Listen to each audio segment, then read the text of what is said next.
I was doing a lot of dancing. What up, y'all? Uh, Welcome back to another episode of the Quachi Show. Last night, I recorded and ain't said a word. I said a whole lot of nothing, literally. The mic was on mute the whole time, so we're redoing our show. And I found a little more information about that Trevon Diggs situation, so I can touch on that again. So, um, let me catch my breath for a second. Doing a lot of dancing just now. Shit. Get some water.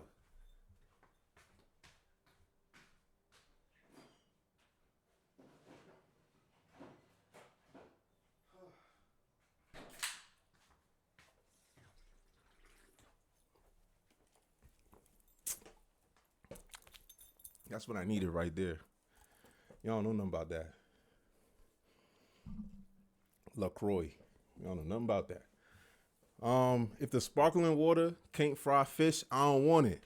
I just had to let that be known right now. I don't like still water, spring water, purified water, none of that. It's gotta be sparkling. Anyways, let's jump into this. So it's been a busy week in the NFL. Until the playoffs start, it's the news is still flying all over the place. Players can get released. Players are still human beings. They're still out here doing what players do. So we'll touch on the first player that we gotta discuss, and that's gonna be Stefon Diggs. Um, this is a topic where I'm not gonna pick sides. I'm not gonna say, oh, I think this or I think that. But Stefon Diggs did get charged yesterday. I think he was like formally arrested or something like that. But Steph Diggs got charged yesterday with felony strangulation and misdemeanor assault or something like that. And the allegations came from his personal chef. The personal chef incidents took place due to a pay dispute. I'm guessing Stefon Diggs did or did not pay her or whatever. They got into a back and forth. Um, this couldn't have happened at a worse time. Um, NFL players don't necessarily have the best reputation in terms of maintaining their agency when it comes to, you know, keeping their hands to themselves. Again, I'm not going to speculate if it happened or if it didn't happen. We're going to wait for the actual evidence to come out. We're going to wait for the investigation to finish. But this is, it couldn't have came at a worse time. When the team is gelling, and when I say the team, I mean the Patriots. Shout out to the boys.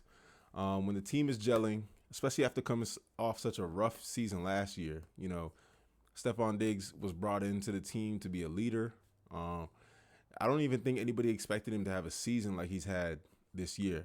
Coming off that terrible ACL injury last year when he was with the Texans. We, as a fan, I was just hoping he would come in here, just mentor the players, make sure some of our young wide receivers like Pop Douglas, Keyshawn Boutte, even our rookie, I was just hoping he would come in and be a good mentor, teach him how to run routes properly, teach him how to get open, sit in the zone, stuff like that. But he's actually come on and done an amazing job. He's had an actual Pro Bowl season. He's been Drake Maye's essentially security blanket. What most young quarterbacks, they always look for their tight end to save the day, to bail them out. 3rd and 4, look for the tight end. He's going to get it done for you. But, it's been Steph Diggs this season, and, he's put on a lot. He's actually hitting his incentives. Last game, he just made $500,000 for getting to that number of receptions. It's 30 yards away from getting that other $500,000 incentive. We'll see if he plays. The NFL has a thing about suspending players and all that. So I'm sure they'll wait until after the investigation to confirm if these allegations are true or not before they take any action. But like I said, the NFL, they have their thing when it comes to just disciplining players. Let me see. The Patriots made a statement. I'll go ahead and read that for you guys. I read it for y'all last night, but again, no audio. Let me see. Where is the statement at? So, go over to the soundbite real quick. So we're starting right here. The New England Patriots are aware of the accusations that have been made regarding Stefon Diggs. Stefon has informed the organization that he categorically denies the allegations. We support Stefon. We will continue to gather information and will cooperate fully with the appropriate authorities and the NFL as necessary. Out of respect for all parties involved and Given that this is an ongoing legal matter, we will have no further comment at this time. So essentially, what that's telling me is Steph's gonna play, and we got the game against Miami this week, and then the playoffs start. So if we win against Miami and Denver loses, we get the bye week. If we win against Miami, Denver wins, we play the following week. I really don't want to play the following week because we might run into the Bills or the Texans. The Bills are a terrible round one matchup for us because they're very comfortable coming into our house and beating us for some odd reason. They just did that a couple weeks ago. Shit blew me. So, yeah, hopefully Stefon can get up from under this situation. Whatever happens, whatever takes place, I just hope the best for all parties. And if these allegations are for real, we'll see Steph next year or something like that. But again, no real speculation on my end. I'm not trying to pick either side. I just know, the team really needs him right now. He's a leader in the locker room. He's a leader with the wide receivers. He's a leader in the offense. And it's true, he's a leader on defense. He might not be a leader on field defensively, but, the defense resonates with his type of energy. He got that dog in him for real. And he has something to prove this year, especially with, how his stints with the other teams, how they all came to conclusions.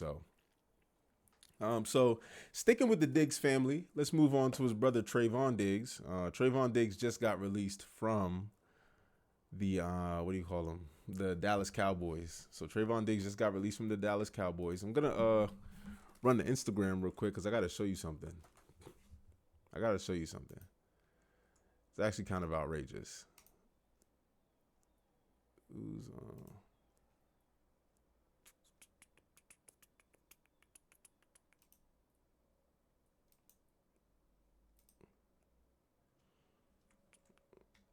So Trevon Diggs was released from the Cowboys, and allegedly the situation went down like this. After the Christmas game against the Commanders here in Washington, D.C., as we all know, Stefon Diggs, the whole Diggs family, they're from the Washington, D.C. area. They're from the DMV. I think they both played at University of Maryland.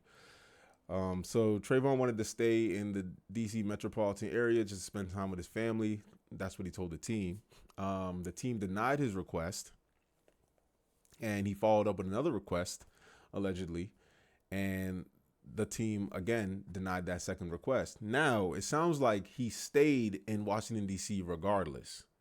So the following day, right, an artist by the name of Shy Glizzy had a concert. Now, I'm a Shy Glizzy fan. Shy Glizzy had a concert, and one thing that we know about the NFL is they know where all their players are all the time. Every team knows where their players are. If you follow the NFL intently, then you know they have these private investigators that keep an eye out on their players. Come to find out, and I shit you not, come to find out, my boy Trevon Diggs, instead of spending time with his family, he finds himself at a Shy Glizzy concert on the 26th at Howard University Howard University, what do you call it? Their convention center or whatever. So now the Cowboys that day decided, yeah, we're going to just let you go. We're just going to cut you. And he got waived for that. You violated your contract, so you voided everything else. 5 years, 90-something million, just fucked it off. I don't know what to tell you. It's all about decision making at the end of the day. You have a choice. You can either go left or you can go right. And they tell you if you go left, you'll probably mess up. But if you go right, you'll probably be safe. Now, there's no guarantee. There's never a guarantee. But if you take the safe route, 9 times out of 10, you might keep your contract. I don't know what it is with these brothers just blowing off these millions, man. Shamar Moore from Michigan did the same thing. Just fucking off the money. I just don't understand it. They're giving it to you. You just got to hold on to it. Do the right thing. Get your bread. Then you can go off and do whatever you want to do. The off season is around the corner. I don't know why you so busy trying to get on Shy Glizzy dick that bad. Maybe y'all best friends or something. Who knows? But yeah, that's Trevon Diggs. Just out here making he's available for any team that's looking for a cornerback to make a getting an all or nothing type player. So hopefully your defensive scheme has like some very high end pass rushers that can get to the quarterback quickly. That way Trevon Diggs can actually take advantage of his ability because he's a pretty good cornerback. He's a ball hawk. He's a playmaker. So he might not be the best in long coverage situations or all that other stuff, but he will get the ball if you give him the opportunity to get the ball. And that opportunity 9 times out of 10 falls with that pressure on the opposing quarterback. So what is there? 14 teams going headfirst into the playoffs. You know, you're about to face a lot of elite quarterbacks. You're going to be facing some young up and coming quarterbacks. You're going to be facing some of the best offensive coaches in the NFL. I mean, you look at the Chargers with Harbaugh. You look at the Jaguars, their resurgence. Sean Payton with the Denver Broncos. Green Bay is in the playoffs. You got Ben Johnson is coaching the Chicago Bears. You know, the Rams, the 49ers. There's teams that got some head coaches here that'll really put numbers up. So another cornerback wouldn't hurt anybody. So Trayvon's up. He's wide open. Somebody's got to go get him. Let's move on to the next topic. I accidentally slammed and threw my book on the floor. There we go. All right, boom. So we're going to be looking at right quick these MVP odds. So Drake Maye is at the top of the leaderboard in terms of MVP odds. He's looking at minus 400. Matthew Stafford on Monday against the Atlanta Falcons, the lowly Atlanta Falcons, decided I'm going to throw 3 interceptions and one of them is going to be a pick 6. So he shit the bed and he opened the door for Drake Maye to win his MVP in year 2. That is rare air. You have other quarterbacks like Lamar Jackson, who won his MVP year 2. You have Joe Burrow, if I'm not mistaken, won his MVP in year 2 and took his team to the Super Bowl. Now, did he win? No, but you're going up against Hall of Fame Aaron Donald and Sean McVay as the head coach, so it'd be like that. But yeah, he took his team to the Super Bowl that second year. So Drake Maye might be entering rare air if he gets that MVP in his second year. So super excited to see that as a Patriots fan. I've never been one for personal accolades. I think they're important. Don't get me wrong. I think it's important to acknowledge the great players in the league. Don't get me wrong. But in the grand scheme of things, the Super Bowl parade is what everybody wants to go to. That's what the fans want to go to. So, but man, Drake Maye, you know, you're making the Tom Brady legacy, you know, looking real good, man. It's looking real good. The second coming. Thank goodness we got you. So I'm going to take a quick break real quick, and then we're going to come back and talk about the playoffs, right? We're going to look at the teams. We're going to look at the matchups right now. Now, come this weekend, all this could change. The seeding could change after this weekend just because, like I said, one team could win, another team could lose. So the seeding could change at any moment. But we're going to look at what's going on right now, what the playoffs are looking like, and who's primed to make a playoff run and who's really out here just bullshitting. So, yeah, I'll be right back.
Yo, I'm back. All right, boom. So from the top, man, we got in the AFC. Let's just look at these playoff seedings real quick. We got Denver Broncos sitting at number 1, Patriots at 2, Jacksonville Jaguars at 3, Pittsburgh Steelers at 4. That could change this weekend because the Pittsburgh Steelers are going head to head against the Baltimore Ravens, and that's a winner take all type game. So whoever wins the AFC North and goes to the playoffs.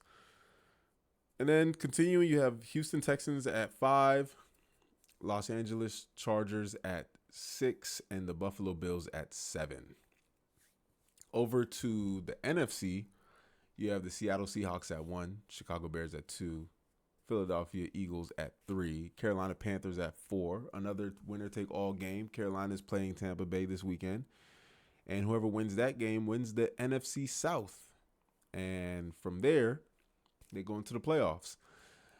Continuing at number 5, you have the San Francisco 49ers. Number 6, you have the Los Angeles Rams. And at 7, you have the Green Bay Packers. Right? So this is a heavy hitter list on the NFC side. On the AFC side, we have a bunch of unlikely characters. Again, we have the Patriots in there, very unlikely character. Nobody predicted them. Jacksonville Jaguars at the 3 seed, gnarly, right? So let's just go over some of these seedings right quick. I think the Patriots have and the Denver Broncos have the highest odds of getting to the Super Bowl. I think those two teams are probably the most well-rounded teams when it comes to player personnel and coaching. I think they have it all. Sean Payton, Mike Vrabel, they both got their quarterback. Their quarterbacks have weapons. They have running games. Now, I know New England's running game is like middle of the pack, 20s or something like that. But Travion Henderson can bust one open for 60 yards at any moment. He's a legitimate home run hitter. So if you want to count that, as a middle of the pack running game, all right, hey, at your own risk, because it could happen at any moment. Any run could go 60, 70, 80 yards, and nobody's catching him. He's that fast. Denver Broncos, Cortland Sutton, Patrick Surtain the third. They just have a complete, like I said, Denver Broncos have a well-rounded team, a complete team from front to back, quarterback to safety. Every position just has top-tier talent. Maybe let me not say top-tier talent for every position, but every position is good enough to compete, good enough to win that Super Bowl. So I can see Denver making it to the AFC Championship. I can see New England making it to the AFC Championship. The oddball that I have in here again is the Houston Texans. I'm going to talk about Houston for about 3-4 weeks straight now. That's my dark horse. So if I don't see the Patriots in the Super Bowl, I really do think I could see Houston in the Super Bowl. Again, we're worried about C.J. Stroud and his consistency on offense. Can he consistently get the ball to his players? Can he work the ball downfield? Can he sustain drives without constant hiccups, without the turnovers and all this, that, and the third? The team has been winning regardless of that, though. And that's the interesting part. And that's the part that you have to focus on, because defense wins championships.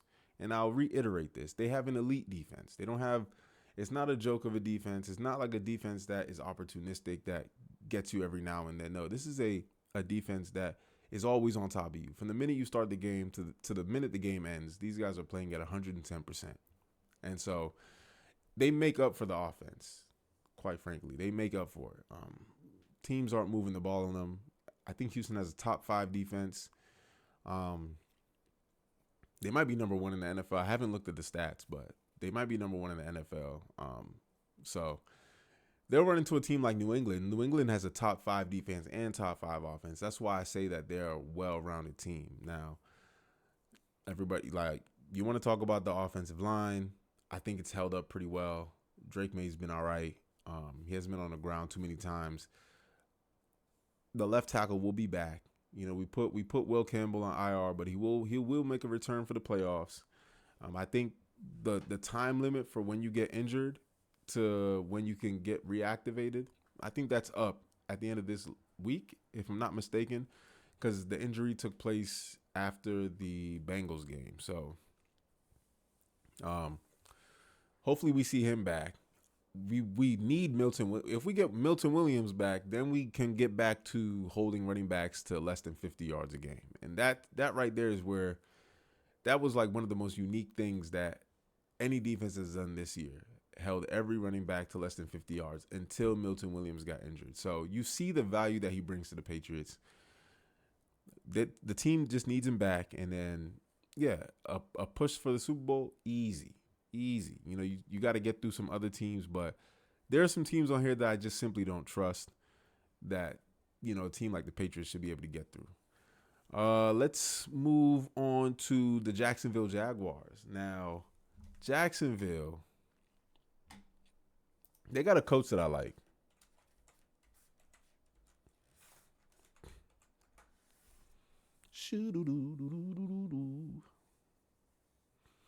So the Jacksonville Jaguars have Liam Cohen as their head coach. You know, he was the former offensive coordinator for the Tampa Bay Buccaneers, and he gave Baker Mayfield an MVP-esque season last year before he got the job with Jacksonville.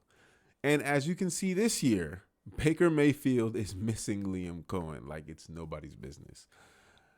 The Tampa Bay Buccaneers they might be out the playoffs. I mean, it all depends on this week and how they do against Carolina, but that's how important Liam Cohen was. You know, offensive coordinators in general are that critical. I mean, look at the Detroit Lions, for example. Ben Johnson was there, and they had one of the best offenses I've ever seen in my life. Ben Johnson is now gone. He's with the Chicago Bears, and Detroit is damn near out the playoffs. I think they're actually officially eliminated. Yep, they are officially eliminated, and that's rough. You know, that's actually really rough. I had a lot of hope for them. I really did. I love the Detroit. I love the Detroit Lions. They will always have a soft spot in my heart, but they lost Ben Johnson, and this is the after effect. This is just what happens when you lose a top end offensive coordinator. It's hard to make up that level of production. And like Colin Cowherd says, the more valuable of an individual in the organization you lose, the wider the search has to be for their replacement, right? You can't hire in-house talent that needs to make up for exceptional talent that just left, right? Sometimes you have to open that up and look elsewhere, try to find young talent elsewhere. Now, I know it's better, like, you know, nepotism a little bit. It's better to just promote somebody from in-house, but we've seen it time and time again in the NFL. That just never seems to pan out. So Liam Cohen, like I said, right now he's with Jacksonville Jaguars, and he has them at 12-4. Nobody saw that coming. Nobody. In fact, a lot of people were on Trevor Lawrence's last leg. Like, they said, you know, he was considered a bust, quite frankly. I always loved him, but a lot of people consider him a bust. I can see why. It's a justified consideration just because of how much, in terms of turnovers, in terms of like how many games he lost for the team. Quite frankly, if you've watched the Jacksonville Jaguars in recent years, you know, Trevor Lawrence has played a role in the team losing, right? So, and he won his first playoff game a couple years ago against the Los Angeles Chargers, if I'm not mistaken, but that was short-lived, obviously, and they had to get a new head coach. But now they're sitting at 12-4. Now, do I think they have a viable chance to push for a Super Bowl? It just depends on how consistent their defense becomes. They have an opportunistic defense. They get a lot of turnovers, right? And opportunity strikes when you create your own opportunity. So this is one of those moments where, do I trust Jacksonville? It is truly up in the air. They're not a team that I'll put my money behind, but they are a team that I can see stealing a game, maybe two. So we keep an eye out on Jacksonville. We go on to Pittsburgh. There's not much to say about Pittsburgh. Next week, they could be out the playoffs and Baltimore could be taking their place. But either way, in the AFC North, there's not much trust that I have for any of those teams. Maybe Baltimore comes in and they don't bench Derrick Henry in the fourth quarter. I don't know. Maybe Lamar Jackson plays instead of Snoop Huntley. By the way, Snoop needs a job next year. Snoop needs a job starting somewhere next year. He's really one of those ones. All right, he's a great backup. He's a very great backup. I think he's earned his opportunity. Him and Malik Willis have earned their opportunities to compete for a starting role in the NFL on a team. I believe so. So he's that good. Now, can he beat Aaron Rodgers next week? We'll see. But that offense over there with Pittsburgh isn't. I can't trust it, and I can't trust their defense worth a damn either. Aaron Rodgers doesn't trust his O line. He gets the ball out like that. Just he's trying to get it out his hand so he can avoid the sack. You know, he doesn't. It's not a team that I can put my chips behind. We'll see where it goes. Pittsburgh has had a long dynasty, and this game next week could actually mean a lot. Mike Tomlin, does he keep his job after next week if they lose to the Baltimore Ravens? Me, from my perspective, I don't think he keeps his job. I think Harbaugh's job is safe if he loses to Pittsburgh. I mean, he's had recent playoff runs. He's had recent playoff wins. But what was the last playoff win for Mike Tomlin? What, 2009? Yeah, for real. I think it was 2009 was his last playoff victory. That's a long time ago. So it might be one of those circumstances where the team just needs a fresh start. Mike is going to land on his feet regardless. He's had an exemplary career. He's such a good head coach. He's a motivator of men, and that's his blessing and his curse. He's a motivational type of head coach. So that means he plays up to his talent and his team plays down to their talent as well. So in games where he's expected to win, where he's the favorite, look at the stats. Doesn't look too good. But in games when he's the underdog, again, check those stats. He really wins a lot of those games. So we'll see what happens with Pittsburgh versus Houston. But if you ask me, if you ask me who was going to win that game, I would take Houston. That's without a doubt. Houston, that's a good team. Like I said, CJ, that's all we got to worry about is CJ. But outside of that, Houston's a good team. The 6th seed LA Chargers. Is Herbert's hand still broken?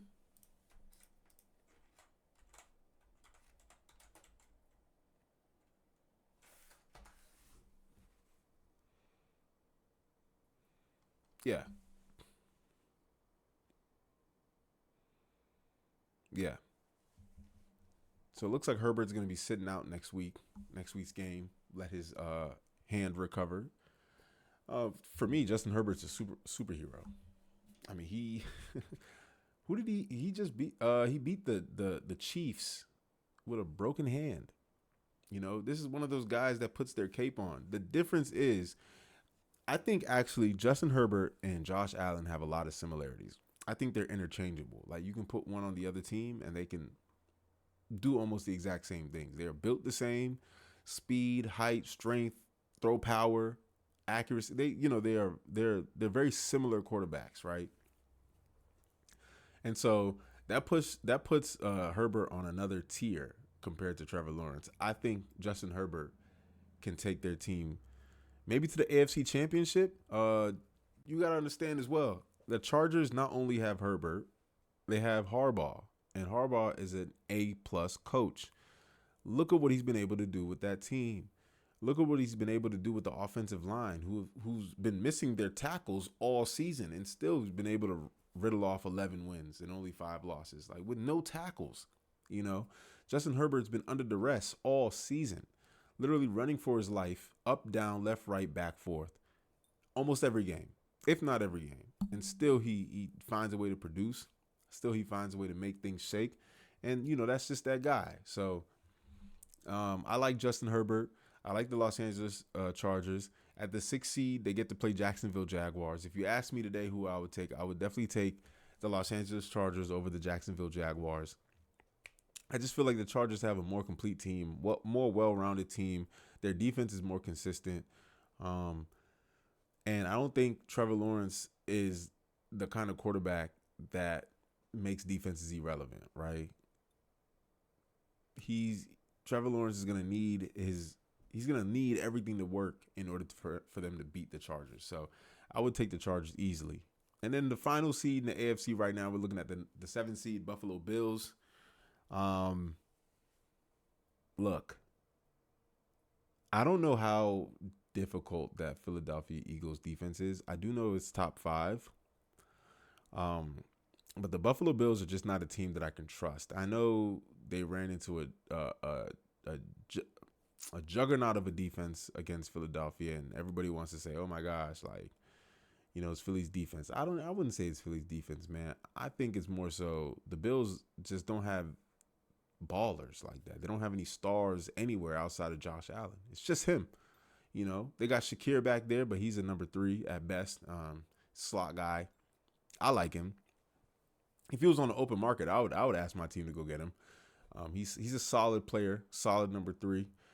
He makes things shake, but it's just like he's like the only one. And then every other receiving option is just tight ends, and that's like you got to dink and dunk down the field when all you got is tight ends. You know, they brought in Brandon Cooks, but he's a journeyman. He's on his last leg. I don't know how deep. I don't know how many years he has left after this. He was with us. He was with the Patriots back when we played the Eagles in the Super Bowl. What is that? 2018. Was it 18 or 16? It's one or the other. I got it on my wall. That's why I was looking over there. But yeah, he's been around for he's a little long in the tooth. So we'll see how Brandon Cooks does. But as for the Buffalo Bills, it's just not a squad that I can say confidently with my chest, yeah, they're gonna make it to the Super Bowl. Everybody's saying, "Oh yeah, Josh Allen, this is your year. Patrick Mahomes isn't here. Lamar Jackson isn't here. Joe Burrow isn't here. This is your year." Pump your brakes. If he had a better team, if he had a more well-rounded team, if he had a team like that was built like I don't know, like the Kansas City Chiefs, yes, I'm putting the clock on him. If he had a team even built like the Baltimore Ravens, they have a better team as a whole. I'll put the clock on him. But the Buffalo Bills just don't have nobody, to be quite frank with you.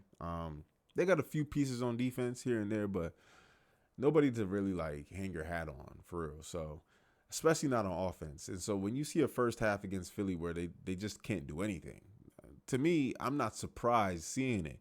When you see a first half against the Patriots where they can't do anything, again, to me, I'm not surprised. I am surprised when they are able to storm back because Josh Allen, please save us. And he goes into phone booth and just, again, we talked about this. He just takes the cape off and he just saves the day. Is that sustainable? To me, hell no. You're not making it to the Super Bowl like that.